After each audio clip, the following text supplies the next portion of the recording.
Clip-clop goes the trail, sun is rising high. Two gals in the saddle, 'neath the big Nevada sky, laughing and chatting as the desert rolls on by. It's Saddle Talk, come along for the ride. Welcome, listeners, to Saddle Talk with Sandy and Cara. Whether you're here to laugh with us, learn, or just ride along, you're in for a really good time. So go grab your helmet or your pooper scooper and settle in with us as we discuss life, horses of course, and all the unexpected turns along the trail. And hey, whether you're a seasoned cowgirl or you're still learning, remember, we're sharing our own stories and opinions based on decades of personal experience. Always ride safe and check with a professional before trying anything new. Now let's go ride. Well, hello, listeners. Hello, Cara. Hello. So we had a really good day today. Yes, we did. did. Yeah, we did some writing. Yes. And if anybody saw the video that I posted prior to, I was ponying Shooter. I was not ponying Max. I have to say that right now. But it's a good lead-in because today we want to discuss ponying part 2. Ponying part 2. Yes. We need to continue our discussion on how to actually get your horses ready for ponying. Right. The first time we discussed how do you build your confidence as that rider, getting yourself ready to feel comfortable doing the actual ponying and being safe. Right. So now we want to discuss how do you prep the horses. I think that one of the most important things you need to have in a horse, obviously, is an animal that just gives to pressure. And if you don't have an animal that's able to give to pressure, then you can't pony. So there are a couple things that you can do to get an animal that isn't giving to pressure ready. Well, can I interrupt? Yeah, of course. Okay. What if we start off with the 3 sections? So you have to have the horse that's going to pony, right? So you have to prepare that horse. And then you have to prep the horse that's being ponied. And then the third part would be bringing those two together. So let's start with the horse that's being ponied, which is what you were just about to talk about. Sorry, yeah. So I'm glad you tracked me back. But anyway, so that way we have this in sections so then everybody can put it together. So we'll discuss first the horse that's actually being ponied. Depending on the age and experience of that animal is really going to dictate how you handle the actual pony. And the equipment you use. That's a really good point. Yeah. So if you have a baby horse, that baby horse is going to follow its mama wherever. I mean, as long as you have the mama. Good point. As long as you have the mom, the baby will follow anywhere. And I don't even know if that's how the term ponying came about, but I think it must have. It has to be something to do with that. It has something to do with that. Yes. Yeah. So if you have the baby horse will absolutely follow the mom. And then you just have to make sure that you're in a safe environment because everyone's environment's different. If you're going to have a baby horse loose with the mom, that's, you have to make sure your barn owner's okay with it. Right, because you wouldn't be using a halter and rope and things like that. Technically could run. Yes. Yes, yeah. So there's that situation. And so as you would halter break the horses, you could then put the halters on them, and then it would be a lot easier to actually pony with a halter. Yes. I took ponying classes at Cal Poly. Did you know that you can take a halter breaking class? No. I did not. Yeah, I took it my first year in college. I did not ever have experience working with baby Arabians. And They literally teach you how to pony? Teach you how to halter break baby horses. Okay.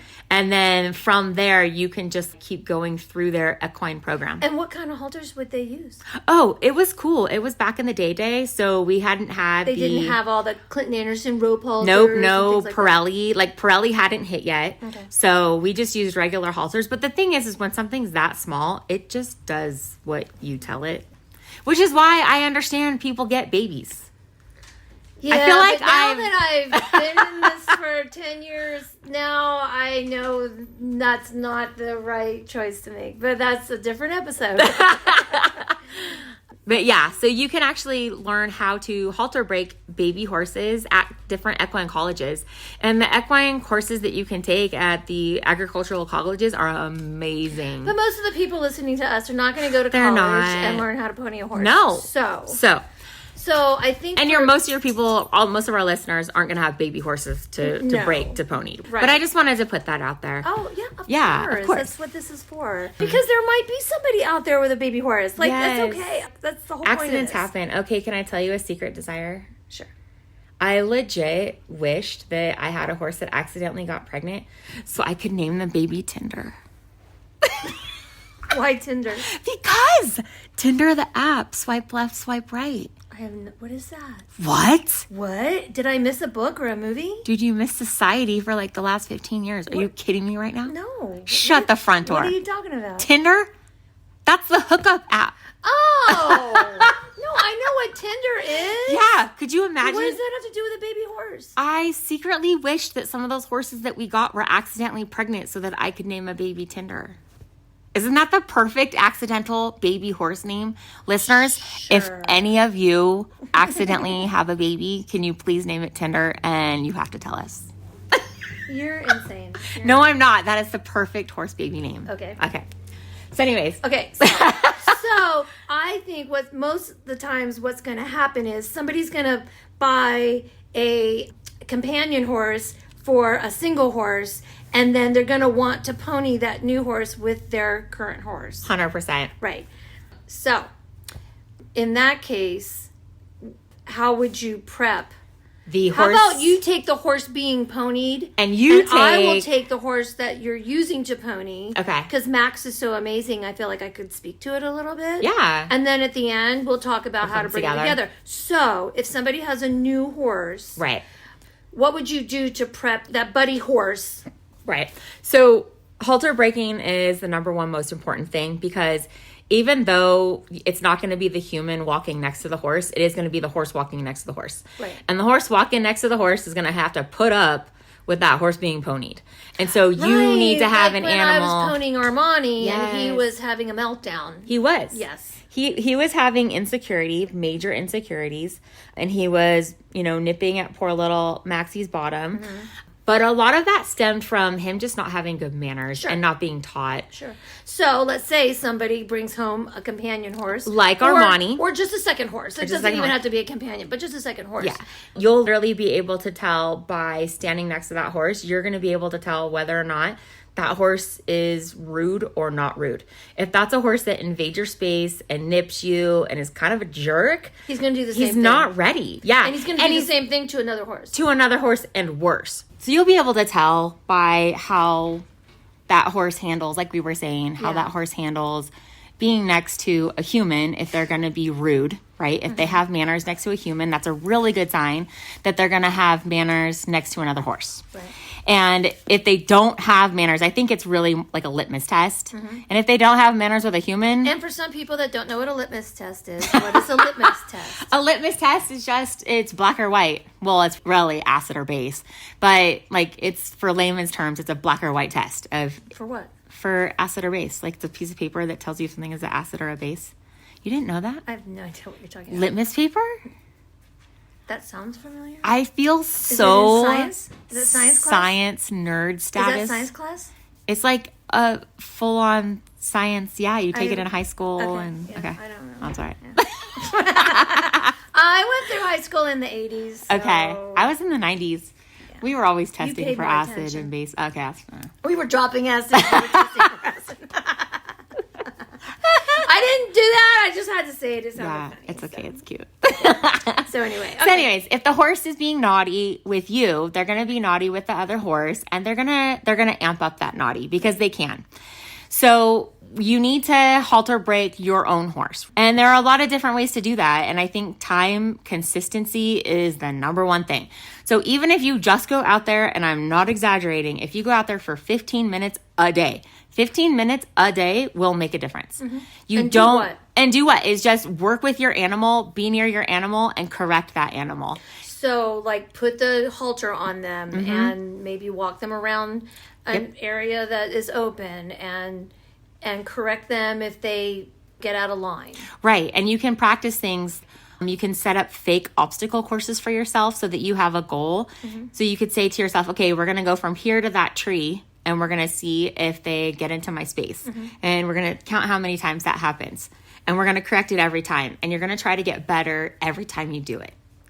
Yeah, and I think that Clinton Anderson and Pirelli both have a really good technique for backing up a horse. Yes. Because one of the things when you're the person on the pony horse, sometimes they want that other horse, out of their space, and wiggling the rope, giving them that cue to back off a little is really important. So I know that you've been working with a Pirelli trainer. Right.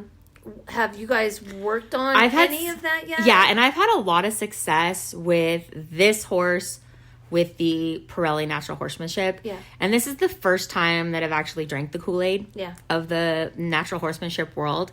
And I was at wit's end with Armani. And so we're making really fast strides with him. Right. I've never had to go down this route. So if anyone's trained the traditional methods, I grew up hunter jumper barn and just showing a lot.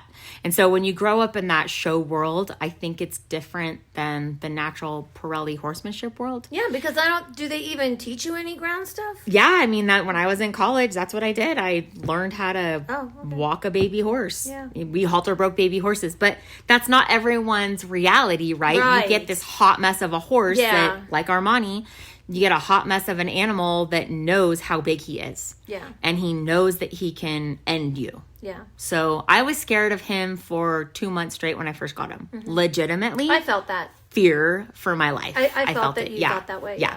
And I honestly thought to myself, who does this?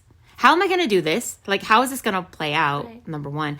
And who the hell am I that I think that I can train this animal? Well, because you train Bob so well. Yes. Well, and then I said to myself, it's people like me. I'm the kind of person that takes on a horse that's a hot mess like that and actually makes it through, because I've got all of this experience. I mean, I am a horse trainer, just not professionally. And I have time.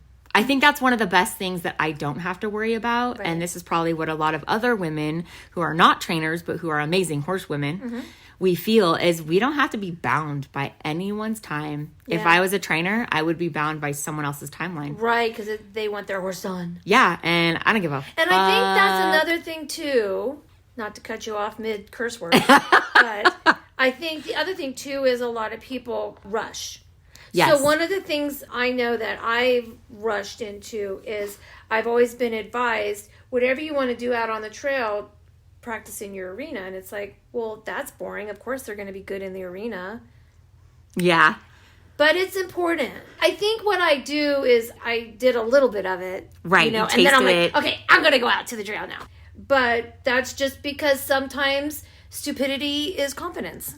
And I can be stupid. Yeah. I think we were more confident than smart when we took Armani out and ponied him that first time. Right. He wasn't ready. The only one ready was Max.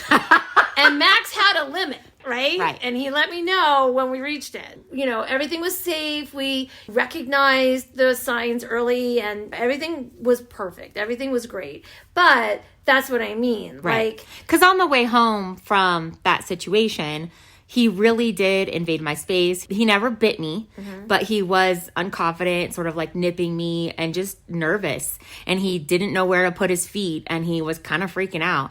Now, was everything okay? Yeah, because you had 2 horses and I was following you. Right. And he's just going to follow the herd, right? They're herd animals. Yeah. So I wasn't scared for my life, but I was nervous for our safety. And then that was the moment when Max was like, oh, hell no, I don't want to do this anymore. Yeah.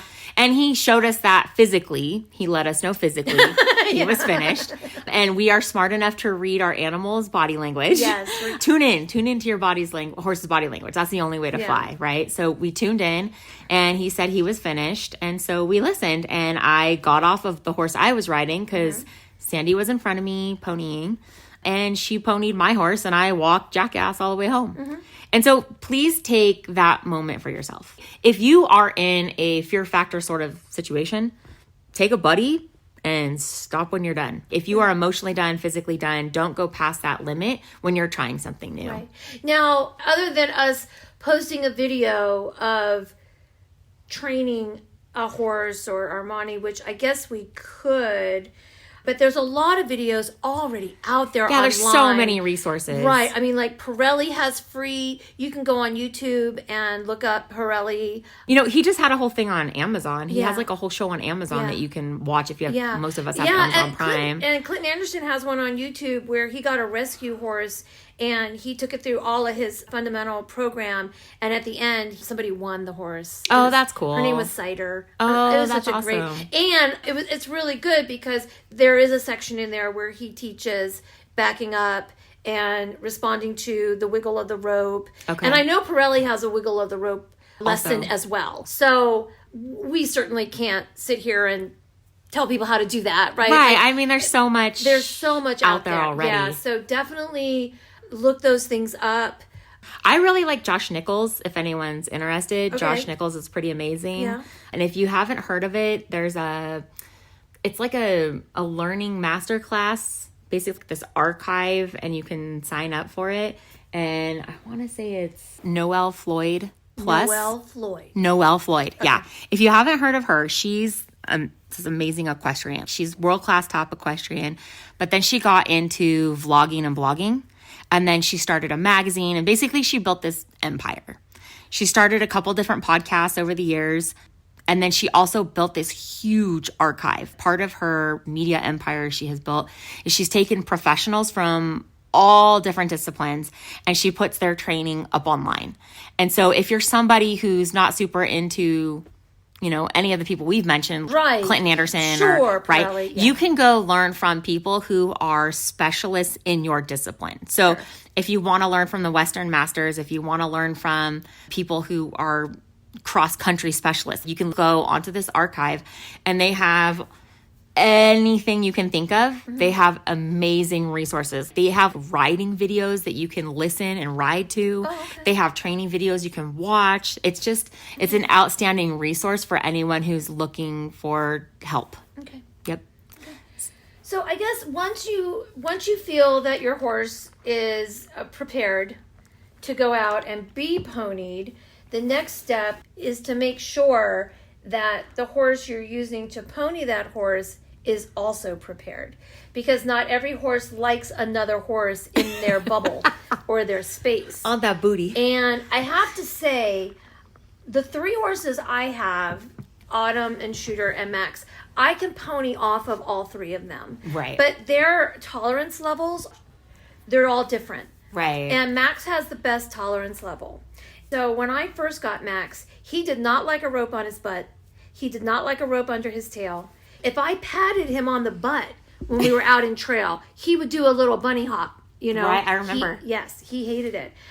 I don't really know where it happened or when it happened that all of a sudden he was okay with it. I think it was consistency and time, like you've said before. So I do feel like that's what it was, because I don't remember a defining moment. Okay. When all of a sudden he was good. Yeah, sure, fine, let's do it. Yeah. Exactly. And I know that you and I have discussed that, you know, one of the things you could do is on the ground, work with that horse and take a long lead rope, throw it around their butt, put it up underneath their tail, see how they react. Right. See how they feel about that. Desensitizing, basically. Exactly. Yeah. But what did your Pirelli teacher call desensitizing? Oh. I love the term that she used. I don't remember. I can't. I'm so old, girl. It's not going to happen right now. Well, we'll have her on as a special guest. I mean, and we will have her use all her new terminology. Yeah, perimenopause got me in its grips right now. There's no way I'm going to remember. Yeah, well, postmenopause has got me. Okay. So, yeah, we're on both spectrums. I did use Max. I did Max in the arena first. I think the first one I ponied was Autumn. I think the first one I ponied was So you Autumn. did practice. I did practice. Maybe in an not enclosed as much. environment. I did in an enclosed environment, and maybe not as long as I should have. Maybe not as many times. But, you know, everyone's going to have their own time limit. One of the things I needed to make sure of, though, when I ponied is that if the other horse got too close, that I could wiggle the rope and get that horse to back off. And all of my horses understand what that means. So that really worked well for me.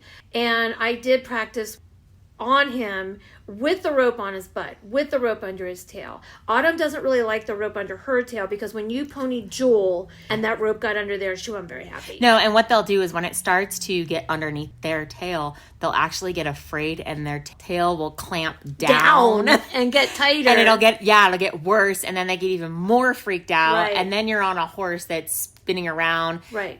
Feeling like it's getting its ass bit by a lion. So you have to really make sure that your horse that's actually doing the ponying and getting ridden can handle that rope in every crevice. And I love what you said about your horses backing off because they need to be able to respond. So whether you use Pirelli or you use Clinton or you use Josh or whatever your resource is. Learn to wiggle the rope however way you want to do it. Yeah, whichever way that you can get that animal to be responsive to pressure in every single direction. Yeah. That's going to be your clue that the animal is ready to be ponied. Right. Because when you flip that rope, you're going to have the rope in your hand, or if you decide to tie it to your saddle, which I just don't like doing, I like to hold the rope.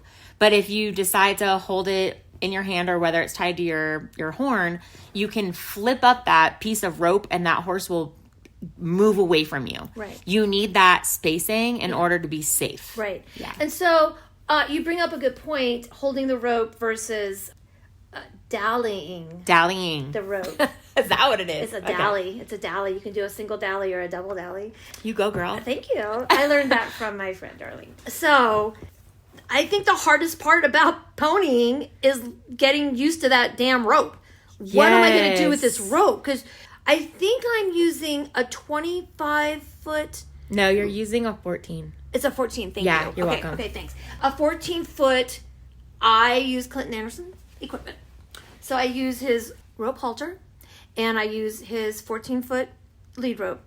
And so you have a lot of rope in your hand. You do. And it's really awkward. And that's the hardest part to me is figuring out what to do with that rope. I worry about doing even a single dally because, first of all, you still have a lot of rope hanging on the other side, which you could, if you drag it and your horse steps on it, then you're screwed.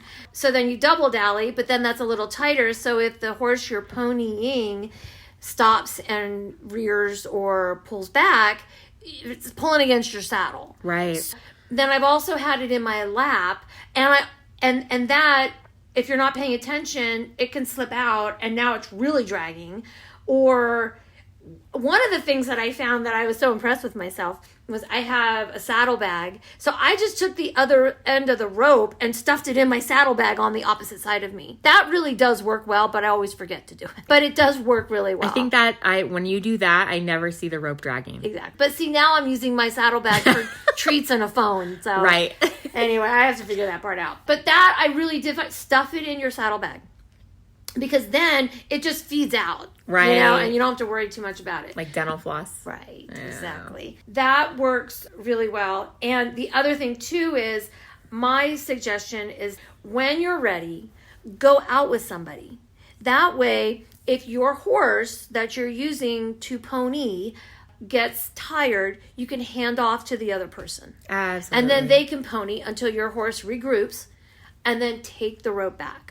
I think provided that your buddy's horse knows how to pony a horse as well. Like it's all right. Big circle. And learn to recognize your horse. When we had Armani, I knew that Max was over it. Yeah. And he was getting a little tired because of the antics of a young horse. He's a baby. I know, he's a baby head. He's a baby. Yeah. So there you go. I hope that we have, we'll move on to the third step, but if there's any questions, comments, anybody else has any other ideas, tips, tricks, yeah, please post them. We're happy to share. Like, we know we're not the end all. You know what I mean? We know that. And we're telling you we're not. We know we're not, and we're telling you we're not.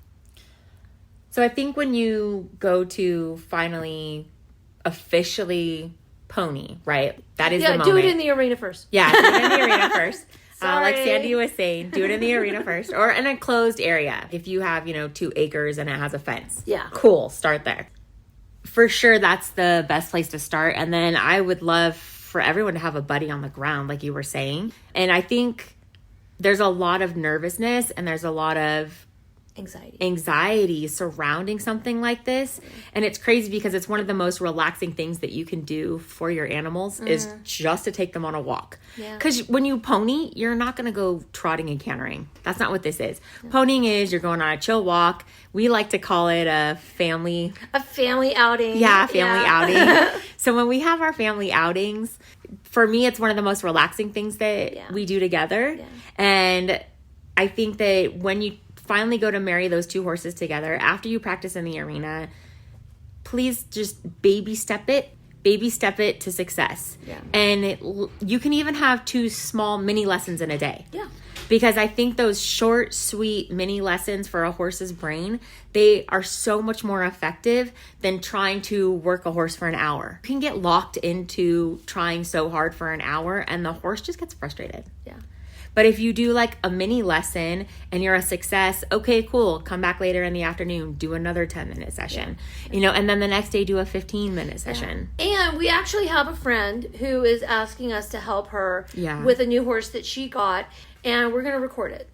Actually, what we're recording is the horse that she's going to use to pony her new horse, because that horse is a spoiled brat. And she's gonna need some help. She needs a little guidance. Just getting used to a rope around her. So we'll see how it goes. Her bubble is very small, and she doesn't like other horses in her bubble. We're gonna work on that. So we will do some recording of that and post that. Hopefully, I think she's gonna end up having to ride her and then just take a rope, not just do it on the ground, like desensitizing with the rope on the ground. She's gonna need to desensitize the horse when she's on it. What we could do is have her ride the horse off to the side, right? We could be the horse, and then she can hold the rope, and we could be back there messing with the rope around as the horse, her back end. Because I've never seen Emma kick. Okay. So I don't think she'd kick us. But I do think that we could be far enough away with that rope and just practice with Emma. Because I think that's what she's going to need. Because the horse she's ponying is old and doesn't give a crap. So I think that we should start her on... We should just have her tied up and just see how comfortable she is with the rope. Of course. Yeah. No. That's the first step. I'm saying when we get past that. Right, when we get past that. Then put her on the horse and then walk beside her with that rope. She can hold it. We can pretend to be the horse where we're going from side to side. Obviously, I wouldn't get into her bubble because I say I've never seen her kick, but that doesn't mean just... So I think that'll be a good video. Did we cover everything? So one of the other things you might want to consider before you even do all of this is make sure that both the animals that you're working with don't need dental care, that there's no pain in their mouth. Or pain in their legs. That they are fully physically able. And I'm just putting this in there as...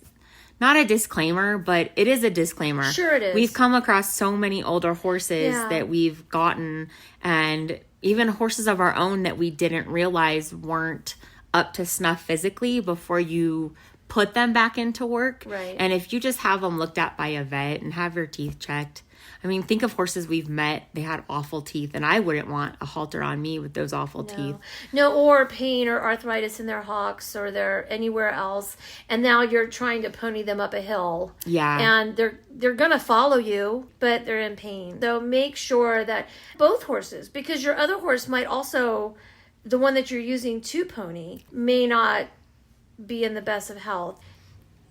Pain radiates. Like the energy it radiates could cause a lot of other issues, and you think it's, my horse doesn't like this, when it has nothing to do with that. It has nothing to do with that. Yeah. And it will throw off the horse that's doing the ponying. Like when I remember ponying Jewel, she was an older Mustang that we had. And she needed boots. She needed boots, and I was riding Autumn, and Autumn was not happy that Jewel was so slow. And so I think that was the last time I ponied Jewel. Yeah. Because we were just like, okay, she doesn't need this in her life also, anymore. Wait a minute. Let me another caveat. Yeah. Make sure the horses are equally matched. Autumn is a foxtrotter. Right. All right? Very forward, very fast. Jewel was old. She was short. She had little tiny feet. Yep. And it was not fair to pony her on Autumn. Autumn just got frustrated because I had to keep holding her back. Well, but I mean, even before you, like when I was doing it. Oh, okay. Like when I would pony her, because I would take Autumn out too and pony Joel. Yeah. And I felt like I was dragging Joel. Even when I ponied Max off of Autumn, I felt like I was dragging Max. Yeah. Because Autumn is so forward. So make sure that your horses are equally matched. Equally matched and pain-free. And pain-free. Yes. I think that was I think that would probably be a really good place to actually start.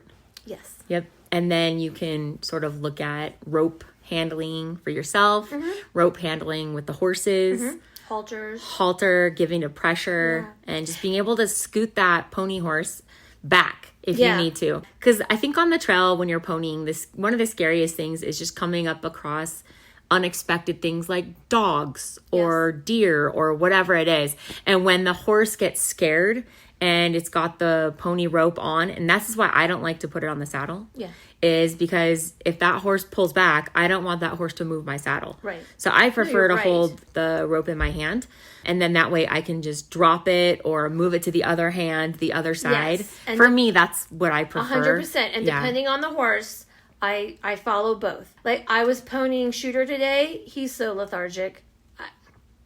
I probably didn't even need a rope. It's so true. It's so true. But I don't have a problem doing a little dally on with him. But when I started out ponying Aspen, I held the rope. Absolutely. Because I didn't trust her. Yep. Yeah. So, yeah. No, you're absolutely right. And that goes to show there's not one way. It's just because I say one thing doesn't mean that's the way that I'm saying, oh, it should be done that way. No. It's so black and white. And the problem is, though, when you start out, in horses in general, you learn a certain way and you kind of get this feeling like that's the only way. And then you have a hard time opening up your mind. I'm like, well, I can't learn from somebody else. What does she know? Like, what? Like, you know what I'm saying? Yeah. But that's like, Sandy, you're being stupid. I mean, like, you can, and you need to pull all these likes out that I keep saying. I can't.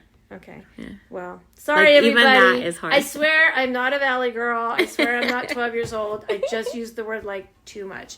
But, you know, sometimes I look at certain things and I think to myself, well, what do they know? Like, what's their, you know, qualification? Right. What's mine? Well, what's yours? I have 0.